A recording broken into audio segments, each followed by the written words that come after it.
Admiral Jack Morrison stood in the command center, watching the alien faces on the large screen fade away. The holographic transmission from the Galactic Council had just ended, and the silence in the room felt heavy. 12 different alien species had just told Earth that humans had 3 days to give up their freedom or die. Dr. Lisa Hayes sat at her desk looking at files about the alien species. She had studied them for years and knew their strengths and weaknesses. Most of these aliens had lived in peace for thousands of years. They had grown soft and comfortable. They did not understand what humans could do when pushed into a corner. Captain Ryan Brooks was far from Earth on the edge of human space. His ship, the U.S. Vigilant, was watching alien fleets gather near the border. He counted over 200 ships from different worlds. They all thought this would be easy. They thought humans would just give up without a fight. President Catherine Wells walked into the meeting room where Earth's leaders waited for her decision. The alien message had been clear. They said humans were too aggressive and dangerous. They said human colonies were spreading too fast across the galaxy. They wanted Earth to stop expanding and follow their old laws. The room was quiet as President Wells spoke. She looked at each person around the table. General Marcus Cole sat ready with military plans. Admiral Morrison had the space fleet prepared. Dr. Hayes had intelligence reports about enemy weaknesses. They all waited for her answer. President Wells stood up straight and looked at the camera that would broadcast her message to the world. She spoke with a strong voice that did not shake. She told the aliens that Earth would never surrender. She told them that humans had the right to explore space and build new homes on other worlds. She said Earth was ready for whatever came next after. The broadcast ended. President Wells turned to General Cole. She gave him permission to start Operation Steel Rain. This was a plan they had worked on for many years in secret. The aliens thought they knew what humans could do, but they were very wrong. General Cole smiled as he left the meeting. He had been waiting for this day. Earth had been preparing for a galactic war since the first time humans met other species. Every human colony had hidden weapons. Every space station had secret defenses. Every mining ship could become a warship in hours. The Alien Council had made their first mistake. They had given humans 3 days to prepare. They thought this was generous. They thought it would give humans time to surrender properly. They did not know that human military forces had been ready for this war for decades. Dr. Hayes looked at her computer screen, showing alien fleet movements. The enemy ships moved in perfect formations, like they were in a parade.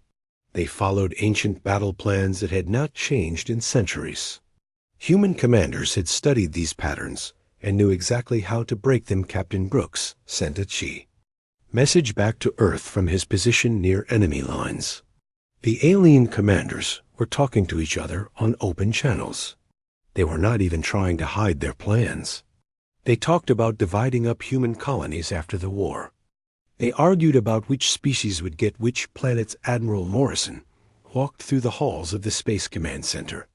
Officers and crew members were working at their stations preparing for battle. Everyone knew what was coming. Everyone was ready to fight. The Admiral had trained these people well, and he trusted them completely. The alien message had talked about peace and order in the galaxy. They said humans were disturbing the balance that had existed for thousands of years. They said human expansion threatened other species. But Dr. Hayes knew the real truth from her research. The Galactic Council was afraid of human technology and human fighting spirit. In just 200 years, humans had gone from 1 planet to 50 colonies. Human ships were faster than alien ships. Human weapons were more powerful. Human soldiers were better trained and more creative in battle. President Wells met with world leaders from every nation on Earth. They all agreed that surrender was not an option. Earth had worked too hard to reach the stars. Millions of humans lived on colony worlds now. They had families and homes and dreams for the future. The 3-day deadline was meant to scare humans into giving up. The aliens thought that facing 12 species at once would make Earth surrender without fighting. They had made the same threat to other young species before. Those species had always given up and accepted alien rule, but humans were different from those other species. Humans had fought wars on Earth for thousands of years. They had learned how to survive against impossible odds. They had learned how to turn weakness into strength, and how to win when everyone expected them to lose. General Cole activated military bases across the solar system. Stations that looked like research facilities opened up to reveal powerful weapons. Mining operations in the asteroid belt turned out to be military fortresses. Trade ships heading to other systems were actually carrying soldiers and supplies. The alien fleets continued to gather at the edge of human space. Their commanders were confident and relaxed. They had overwhelming numbers and superior technology. Or so they thought. They planned to destroy Earth's defenses in a few hours, and then demand complete surrender. Captain Brooks watched the enemy preparations and sent detailed reports back to Earth. The aliens were making many mistakes. They kept their ships too close together. They did not scout human positions properly. They underestimated human intelligence gathering. They had no idea what was really waiting for them. Dr. Hayes finished her analysis of enemy capabilities. Each alien species had strengths, but also clear weaknesses. The Zephyrians had powerful shields, but slow engines. The Chromek had strong weapons, but poor armor. The Velthri were good pilots, but bad at working with other species. Admiral Morrison called a meeting of all fleet commanders. They gathered in the war room to go over final battle plans. The Admiral looked at each officer and saw determination in their eyes. These people would fight to protect Earth and human colonies, no matter what the cost. The second day of the deadline passed with more alien threats broadcast across all human worlds. The enemy demanded complete surrender of all human military forces. They wanted Earth to recall all colony ships and stop all expansion into space. They promised to be merciful if humans obeyed quickly. President Wells answered these demands with silence. She did not waste time arguing with aliens who had already decided to attack. Instead, she spent her time making sure Earth was ready for the coming war. Every human world prepared for battle. General Cole reviewed reports from secret military installations throughout human space. Operation Steel Rain was proceeding perfectly. The aliens had no idea what they were about to face. Human forces were in position and ready to spring their trap. A third and final day arrived with more alien ultimatums. The Galactic Council sent one last message demanding Earth's surrender. They said human stubbornness would lead to the destruction of the entire species. They gave Earth one final hour to change their decision. President Wells stood before the cameras again as the deadline approached. She spoke to every human in the galaxy and told them to be proud and brave. She said Earth would never bow to alien demands. She said the war that was coming would show the galaxy what humans could really do. Admiral Morrison took his position on the bridge of his flagship. Captain Brooks moved his scout ships into attack formation. General Cole activated hidden weapons systems across dozens of worlds. Dr. Hayes monitored alien communications from her intelligence center. The hour passed and the deadline expired. The Galactic Council's combined fleet began moving toward Earth, expecting to find a frightened world ready to surrender. Instead, they would discover that threatening humanity had been the biggest mistake in galactic history. The aliens had made their threat, and now Earth would make its statement. The war for human freedom was about to begin, and the galaxy would never be the same again. The alien fleets moved through space toward Earth, expecting to find panicked humans running around without a plan. Instead, they found something completely different. Colonel Emma Foster stood in a command bunker deep inside an asteroid that the aliens thought was just a mining station.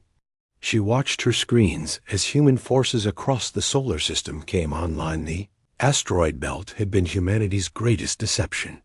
For 50 years, humans had been building military bases inside asteroids, while telling other species they were just mining for metals. Now hundreds of these hidden fortresses activated their weapons and shields. Each one had enough firepower to destroy an entire alien battle group. Commander Luke Taylor walked through the research facility on Mars, where humanity's secret weapons program had been working for decades. The building looked like a normal science lab from the outside, but inside it held the most advanced military technology in the galaxy. Every piece of alien equipment that humans had ever traded for or captured had been studied and improved. Dr. Nathan Pierce stood before a massive device that hummed with energy. This was humanity's answer to alien shield technology. The aliens thought their energy barriers were unbreakable, but human scientists had found a way to make them stronger and faster. Now human ships had better protection than any alien vessel engineer. Maya Johnson checked the final systems on a new type of weapon that the aliens had never seen before. Human creativity had taken alien technology and twisted it into something completely new. These weapons could punch through any known armor and could track targets. Across vast distances of space, Captain Beth Adams commanded a fleet of ships that looked like ordinary cargo vessels from the outside. The aliens had watched these ships flying between human colonies for years and thought they were harmless traders.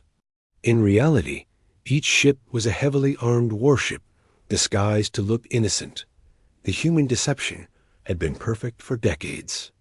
Every time aliens visited human space, they saw what humans wanted them to see. Mining ships that were actually destroyers, research stations that were command centers, trade convoys that were invasion fleets waiting for orders. Admiral Morrison received reports from across human space as the real military infrastructure revealed itself. Jupiter's moons had massive shipyards hidden underground.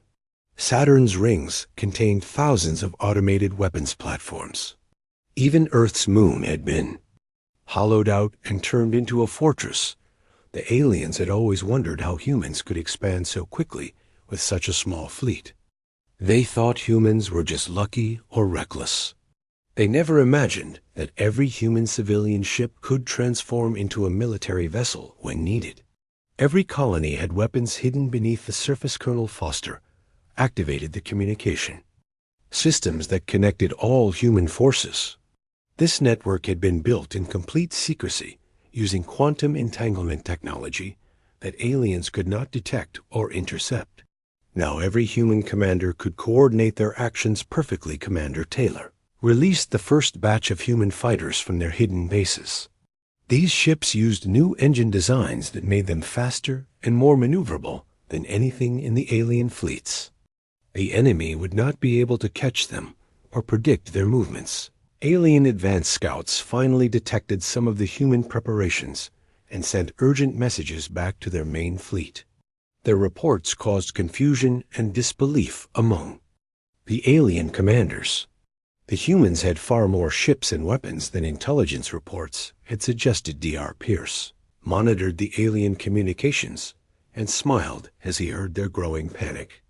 The enemy had based their entire attack plan on incomplete information. They had assumed human technology was primitive compared to their ancient systems. Now they were learning how wrong they had been. Engineer Johnson launched the first test of humanity's new weapon systems. Energy beams lanced across space and struck practice targets with perfect accuracy. The weapons worked exactly as designed and would give human forces a major advantage in the coming battle. Captain Adams moved her disguised fleet into position near the main alien force. Her ships still looked like harmless cargo vessels, but their holds were full of missiles and energy weapons. The aliens flew right past them without realizing they were surrounded by enemies. Alien fleet commanders held an emergency meeting to discuss the unexpected human capabilities. They had planned for a quick victory against a primitive species, but now faced an enemy that seemed to have advanced technology and superior. Numbers Admiral Morrison watched the alien confusion with satisfaction. Operation Steel Rain was working perfectly. The enemy had been completely fooled by humanity's long deception.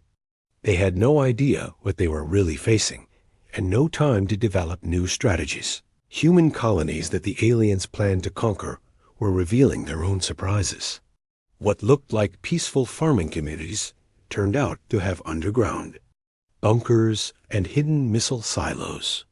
Every human world was ready to fight back against Invasion Colonel Foster, coordinated with military commanders across dozens of star systems.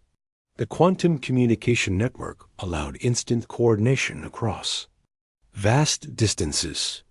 Human forces could respond to threats faster than alien fleets could move. Commander Taylor supervised the launch of humanity's secret weapon production facilities.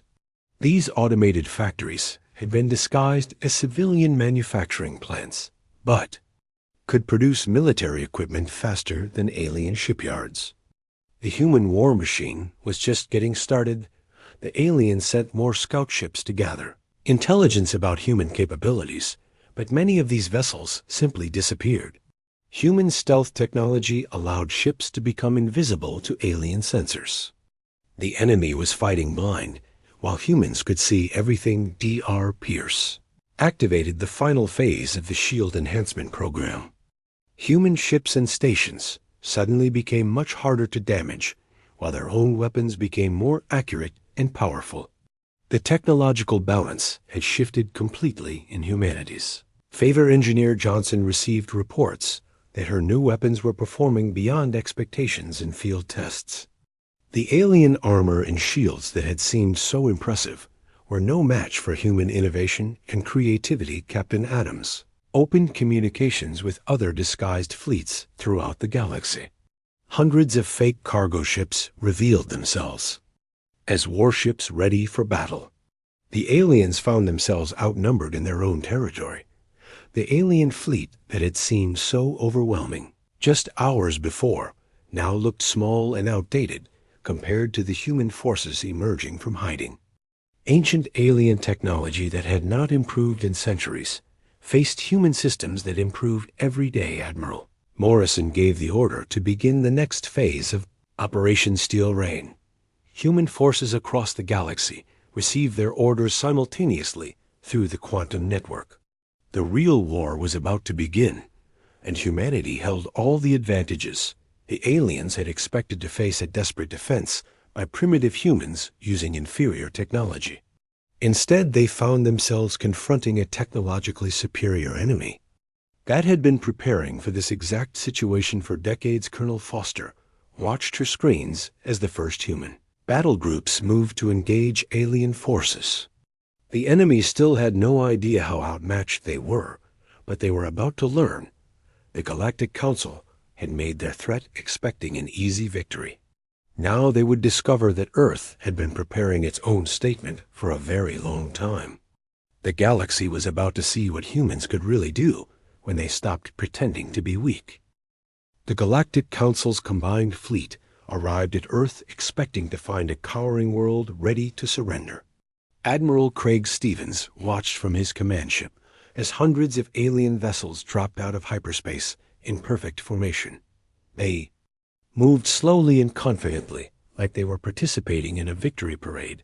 Instead of starting a war, the alien fleet commander broadcast a message demanding Earth's immediate surrender. He spoke in the formal language that galactic diplomats had used for thousands of years. His words were polite, but his meaning was clear. Submit now or be destroyed completely. Admiral Stevens answered the alien demand with weapons fire. Every human ship in the solar system opened fire at the same moment. Energy beams and missiles streaked across space toward the surprised alien fleet.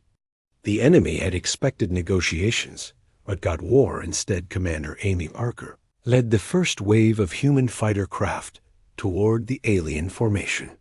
Her pilots had trained for this moment their entire careers.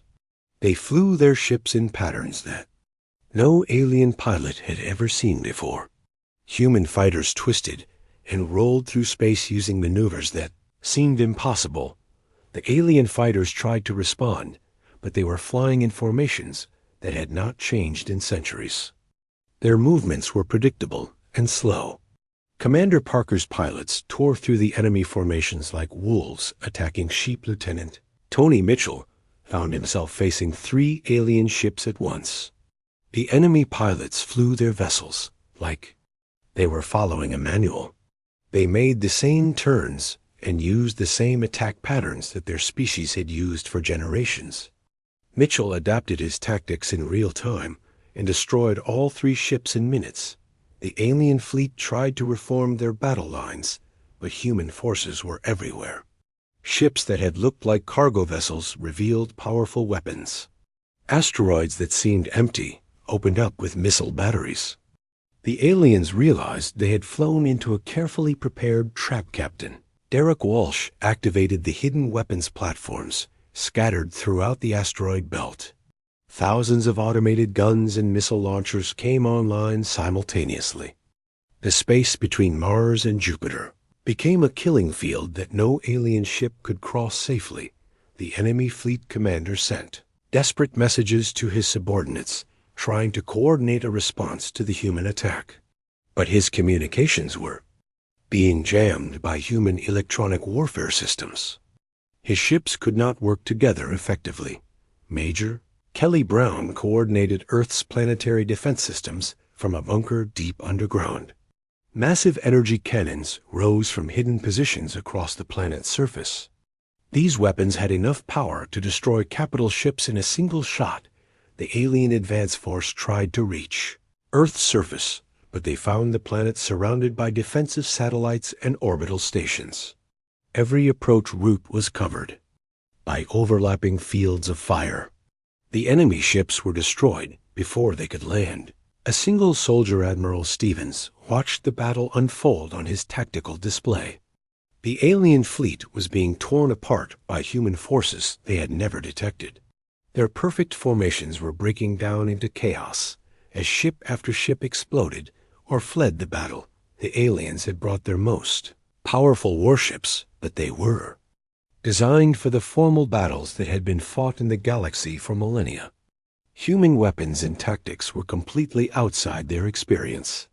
They had no defense against human creativity and aggression. Commander Parker's fighters pursued fleeing alien ships across the solar system. The enemy vessels were faster in a straight line, but human pilots were better at changing direction quickly. Every time an alien ship tried to escape, it found human fighters waiting in ambush. Alien fleet that had seemed so impressive when it arrived was now scattered and broken. Less than half of their ships were still fighting, and those were running low on ammunition and power.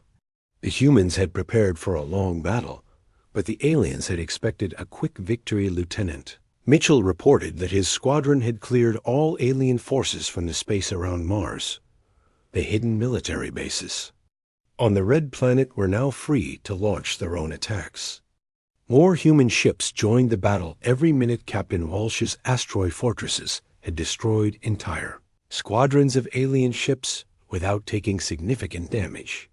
The enemy had no weapons that could penetrate the thick rock armor that protected the human installations. The alien fleet commander made a desperate decision to concentrate all his remaining ships for one final attack on Earth itself.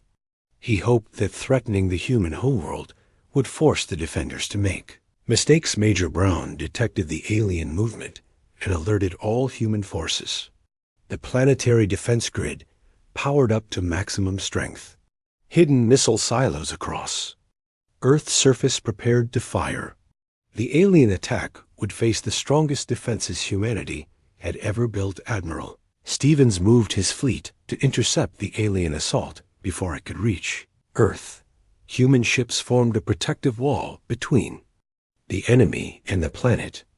Every human commander was ready to sacrifice their own life to protect their homeworld. The final alien attack came in a desperate rush toward Earth's orbital stations. Enemy ships fired everything they had while flying straight toward their targets. It was a brave but hopeless assault against overwhelming human firepower. Commander Parker's fighters hit the alien formation from above and below, while Admiral Stevens' capital ships attacked from the sides. The enemy force was caught in a crossfire that destroyed ship after ship. None of the alien vessels reached their targets. The battle ended as suddenly as it had begun. The last alien ship exploded in a brilliant flash of light, and then space was quiet again. Debris from hundreds of enemy vessels drifted slowly through the solar system. Admiral Stevens broadcast a message to any surviving alien forces. He told them that this was just the beginning. Earth would not wait for another attack. Human forces would take the war to the enemy's home systems. The Galactic Council had expected to destroy human civilization in a few hours of easy fighting. Instead, they had lost most of their combined fleet without damaging a single human world. Their invasion had become a complete disaster. Major Brown received damage reports from across the solar system. Human casualties were remarkably light considering the size of the battle. The hidden preparations and superior technology had protected human forces while destroying the enemy. Captain Walsh confirmed that all asteroid fortresses were still operational and ready for the next phase of the war. The defensive installations had proven their worth in combat and were already being restocked with ammunition. The surviving alien ships fled toward their home systems, carrying news of the devastating defeat. The galaxy would soon learn that threatening Earth had been a terrible mistake. Admiral Stevens called his commanders together to plan the next move. The aliens had started this war, but humans would finish it. The galaxy was about to discover what happened when a peaceful species was pushed. Too Far Commander Parker landed her fighter on the flagship and reported to Admiral Stevens. Her pilots were ready for the next mission. The first battle had been won, but the war was just beginning. Earth had made its statement loud and clear. Any species that threatened human freedom would face the full power of human military might. The galaxy would never underestimate humanity again. The Galactic Council retreated to their home systems in shock and confusion. Their massive fleet had been destroyed by humans they had considered primitive and weak. Emergency meetings were called across 12 different worlds as alien leaders tried to understand what had gone wrong. Captain Scott Davis led human strike forces deep into alien territory while the enemy was still reeling from their defeat. His ships moved through space like ghosts using stealth technology that made them invisible to alien sensors. They struck supply depots and communication stations before disappearing again. The aliens had expected to be the hunters in this war, but now they found themselves being hunted. Human forces appeared without warning to destroy military installations and then vanished before reinforcements could arrive. The galaxy's oldest civilizations were learning to fear the darkness of. Space Agent Claire Murphy worked with human intelligence services to intercept alien communications. She discovered that several species in the Galactic Council had been forced to join the attack on Earth. These aliens were afraid of the Council's dominant members and had participated. Reluctantly, the Chromac Empire had threatened to destroy any species that refused to fight against humanity. The Zephyrian Republic had been promised new colonies if they helped defeat Earth. The Velthary Federation had been told that humans were planning to invade their space commander. Nick Turner took this information and began contacting the reluctant alien species directly. He offered them protection from the Council's threats if they would switch sides in the war. Many alien leaders were secretly relieved to have an excuse to stop fighting. First alien species to change sides were the Nexari, who had never wanted to fight humans in the first place. Their ships began attacking Council forces instead of human colonies. Other species watched carefully to see if the humans would keep their promises. Dr. Rachel Green and her research team worked around the clock, analyzing captured alien technology. They made breakthrough discoveries about the weaknesses in alien systems. The Council species had not improved their technology in thousands of years. The aliens used the same weapon designs and defensive systems that their ancestors had created millennia ago. Human scientists found flaws in these ancient systems that could be exploited. New human weapons were designed specifically to counter alien defenses. Major Alex Rivera began field testing the new anti-alien weapons on captured enemy ships. The results exceeded all expectations. Alien armor that had seemed impenetrable crumbled under human fire.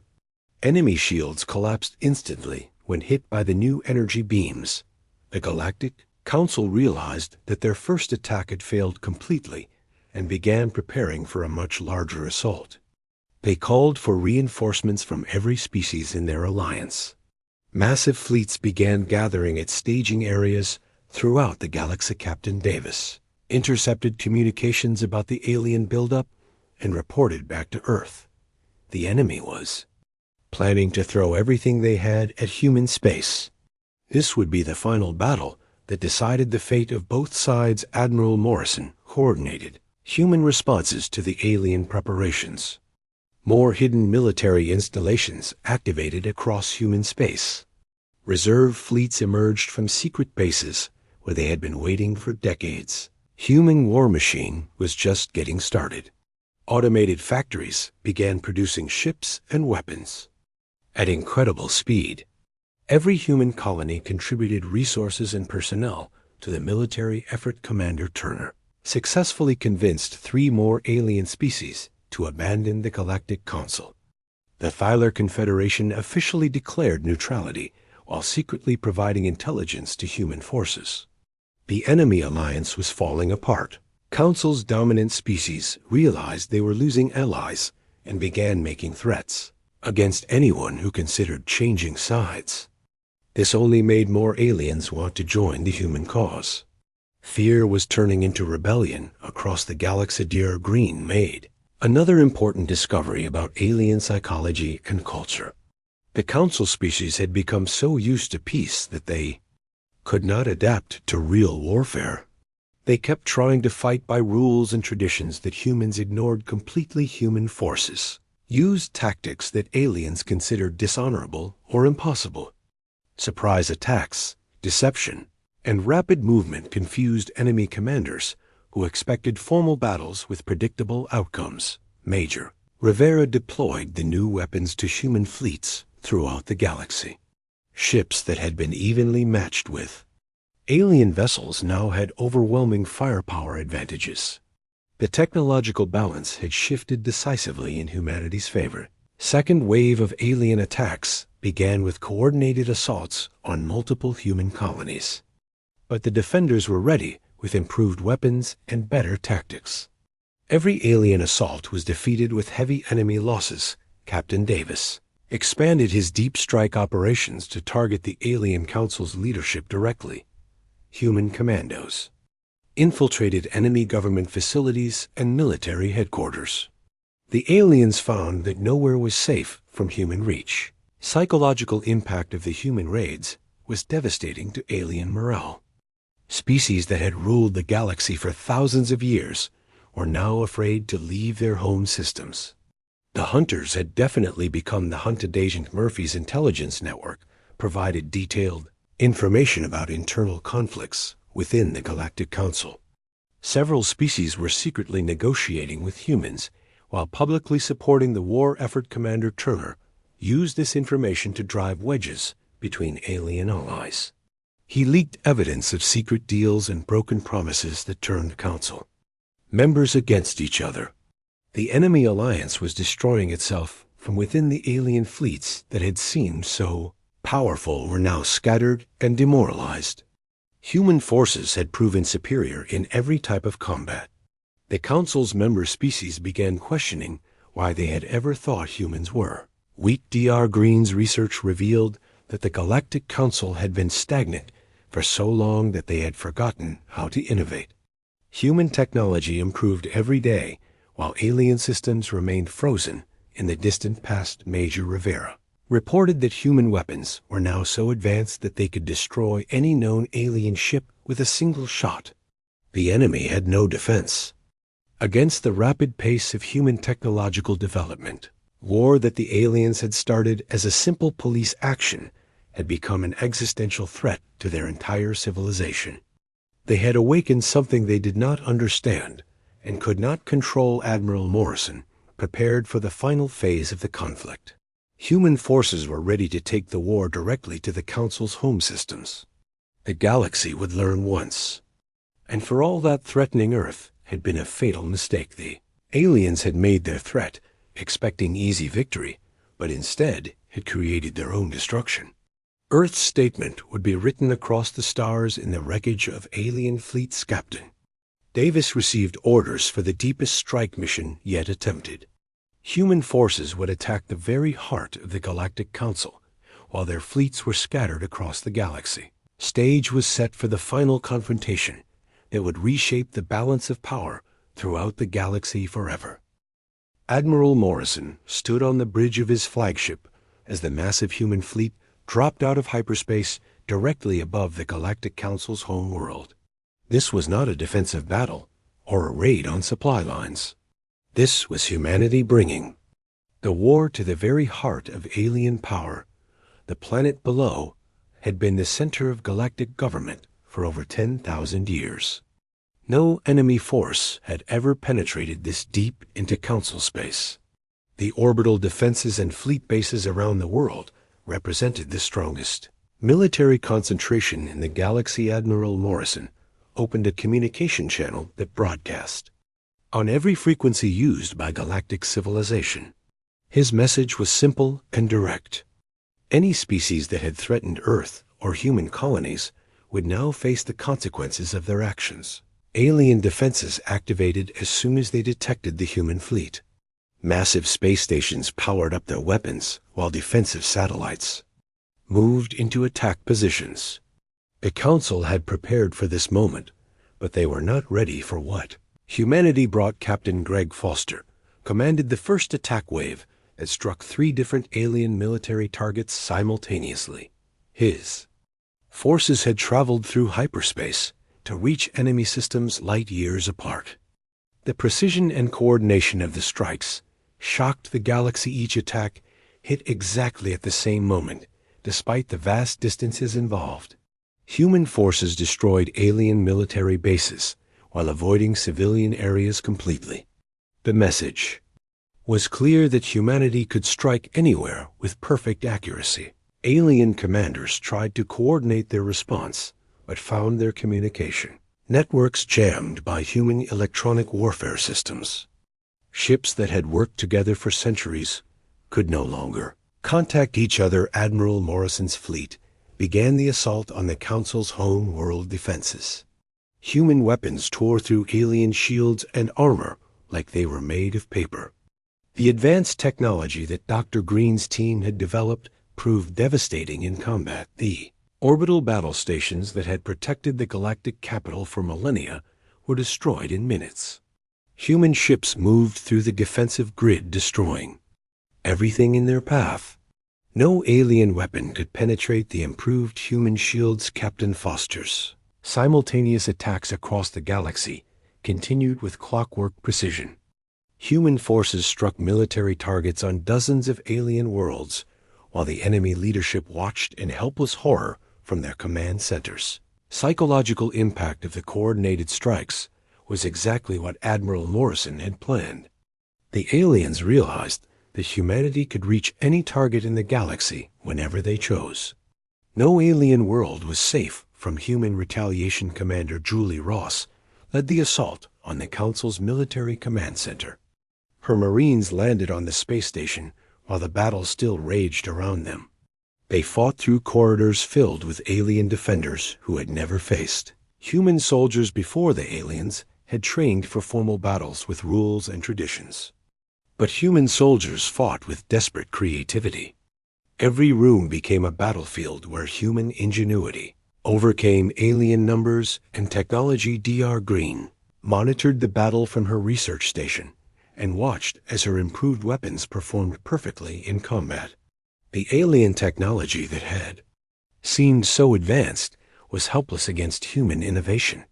The Galactic Council members tried to evacuate their government facilities, but found human forces waiting at every escape route. Admiral Morrison had planned this operation for months and every possible alien response had been anticipated. Major Rivera's new weapons proved their worth as human forces destroyed the most heavily defended installations in the galaxy. Energy beams cut through alien armor like it was not even there. Missiles tracked their targets with impossible accuracy. Alien species that had remained loyal to the Council sent desperate messages begging for mercy.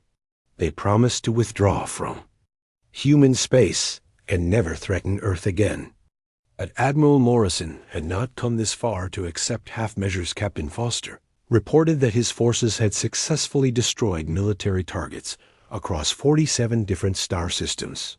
The scale of the human operation was beyond anything the galaxy had ever seen before the Council's home world fell under complete human control as Commander Ross secured the government district. Alien leaders who had ruled the galaxy for thousands of years were now prisoners in their own capital city. Admiral Morrison stood in the former council chambers and broadcast his final message to the galaxy. He announced that the Galactic Council was dissolved and that humanity would establish new rules for galactic civilization. The new rules were simple and fair, but absolute. Any species that threatened human colonies or Earth itself would face immediate and overwhelming retaliation. Peaceful species would be welcomed as friends and trading partners. Commander Ross supervised the construction of humanity's first galactic embassy on the site where the Council's military headquarters had stood. The building would serve as a permanent reminder of what happened to those who threatened Earth. President Wells addressed both Earth and the galaxy from the new embassy. She explained that humans did not want to conquer other species, but would never again tolerate threats against human freedom. The alien species that had participated in the original attack on Earth were required to pay reparations and accept human observers in their governments. Those who had remained neutral or helped humanity were rewarded with favorable trade agreements. Captain Foster continued his deep strike operations for several more weeks to ensure that every alien military force understood the new reality. Human ships appeared wherever Council loyalists tried to gather and destroyed them. Completely, the psychological warfare had been as important as the physical destruction. The galaxy's oldest civilizations now feared humanity more than they had ever feared anything in their long histories. Dr. Green's research teams began sharing selected human technologies with friendly alien species. The galaxy would advance faster with human innovation, leading the way toward a better future. Major Rivera established human military bases in former Council territory to ensure that the peace would be maintained. The bases were staffed by volunteers who were proud to serve as guardians of galactic freedom. Admiral Morrison returned to Earth as a hero, but he knew the real victory belonged to all of humanity. Every person who had worked in secret to prepare for this war had contributed to the final triumph. The Galactic Council had made their threat expecting to crush a primitive species in a few hours of easy fighting. Instead, they had awakened the sleeping giant that reshaped the entire galaxy. Commander Ross sent regular reports from the new embassy, showing how galactic civilization was adapting to human leadership. Trade was expanding, technology was advancing, and peace was more secure than it had been in centuries. Alien species that had once looked down on humans now studied human culture and technology with respectful admiration. They had learned that underestimating humanity was the most dangerous mistake anyone could make. President Wells concluded her address by reminding the galaxy that Earth's statement had been received and understood. Humanity was now a major power that would protect its interests and its friends with overwhelming force when necessary. War that began with an alien ultimatum ended with human victory so complete that no one would ever again question humanity's right to exist among the stars. Earth had made its statement, and the galaxy would remember it forever.